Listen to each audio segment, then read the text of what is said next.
Hey, what's up folks, Victor with PhoneArena here with the review of the Sony Xperia XA. And the XA is a fairly good looking phone with a cool edge-to-edge screen that is the one feature that makes it stand out.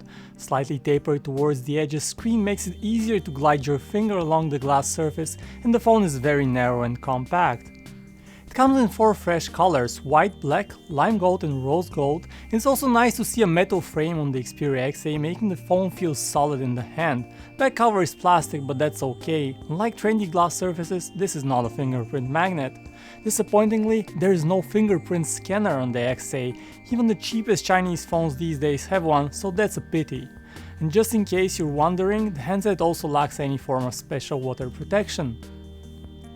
The XA features a 5-inch display with a resolution of 720 by 1280 pixels, and at this resolution you can still see pixelization. The screen does not look perfectly sharp. Colors are also far from perfect. Whites appear annoyingly bluish, and colors on the whole are way overblown and not well balanced. Why is this important? Simple. It makes all the colors in images and videos appear different from what their creators intended them to look. On a more positive note, the screen does get quite bright and is legible even under direct sunlight.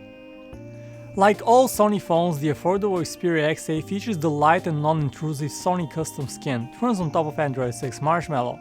The interface runs mostly smoothly in daily tasks, but if you throw a new app at it, it can get stuttery, and heavier apps and games will also pose a challenge. There are a few annoying things here as well. Moving an app from the app drawer to the home screen is more complicated than it has to be, and essential apps like the phone dialer and messages take a few long moments to load every single time.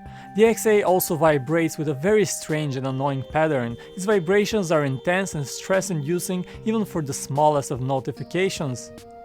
We're also not big fans of the Sony on-screen keyboard. Sony uses SwiftKey, and we noticed that we made way too many typos than usual and typed slower than we used to.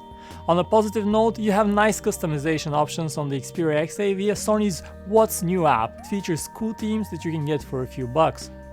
The Xperia XA is powered by the budget MediaTek Helio P10 system chip. This is an octa-core chip featuring 8 low-power A53s, 2GB of RAM and 28nm manufacturing process. The chip delivers enough to have the phone running well for the most part, but we had the phone freeze with heavier apps like Google Docs. This is not a perfect phone for demanding games. We played some casual games and they ran fine, but if you run heavier games you'd see longer loading times, lower frame rates and stutter. Internal storage comes in at 16GB on the XA, of which around 10GB are available to the end user. Sure, you can add a micro SD card to expand that storage, but 10GB of internal storage is still quite limiting.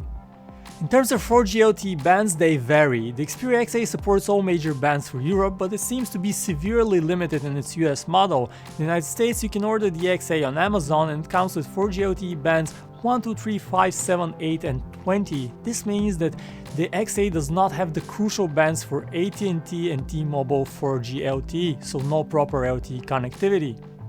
The phone comes with a 13-megapixel rear camera and 8-megapixel front-facing camera. The main rear cam has an f2.0 lens and a 1/3 inch sensor size, which is smaller than average. Have a physical 2-way shutter key on the bottom right as well, and holding it for a second or so starts the camera app, which is a nice shortcut. But it does not take an expert to see that the camera on the Xperia XA takes bad pictures. Even in nearly perfect conditions with plentiful light, images have issues with their dynamics as they are not able to capture the shadows and highlights for a properly balanced image. It would be that either shadows are underexposed or highlights are burned but never proper balanced, and detail is also smudgy and not sharp. Needless to say, this all becomes even worse in low light with very bad vignetting. And you might say that this is an affordable phone, but let us remind you that it's in the same price bracket as the Nexus 5X, which captures excellent images. The Xperia XA also does not record video in 4K. It can record footage 1080p at 30 frames per second, and while it's decent, it's nothing great. Focus is on the slow side and videos lack dynamic, and in low light they appear with that same very bad vignetting. With no stabilization, handheld videos turn out noticeably shaky. There is a single and small loudspeaker located on the bottom of the phone. Fortunately, everything sounds way too quiet even at the max volume, and the speaker lacks any depth whatsoever. Call quality is also below average on the Xperia XA, voices don't sound very well through the earpiece with some distortion, and the phone occasionally picks up side noises that also sound distorted. It's not terrible and you'll still be able to understand your colors, but it's not particularly clear either.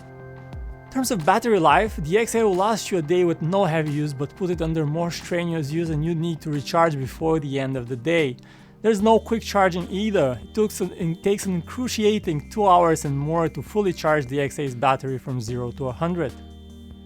And when you draw the line, the Sony Xperia XA appears to be nothing more than a good-looking, affordable phone with little extraordinary above that. Apart from its looks and decent performance for most daily tasks, it really goes all downhill.